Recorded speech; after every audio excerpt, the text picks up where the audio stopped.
দু সপ্তাহের জন্য মাছের বাজার হয়েছে। চলো দেখে নিই মাছগুলো কি মাছ আনা হয়েছে। এটা ইলিশ, এটা বুঝতেই পারছো, এটা বলার কিছু নেই। আর এটা হচ্ছে রুলি, তবে এটাকে অনেক জায়গাতে আমুদি মাছ হিসেবে বলে, আবার অনেকে বলে এটা চোটে রুলি। এটা দারুণ টেস্ট হয়, এমনি আমুদি মাছের থেকেও এটা খুব দারুণ টেস্ট হয়। আর এটা তাঁপড়া মাছ, এখানকার কথাতে তাঁপড়া মাছ বলে, এটাও খেতে খুব সুন্দর হয়।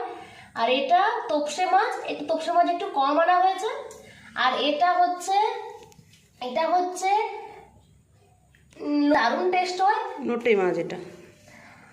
আর এটা হচ্ছে ভোলা মাছ, আমাদের এখানে ভোলা মাছ বলে, আরও জানি না অন্য কিছু কোথায় কি বলে।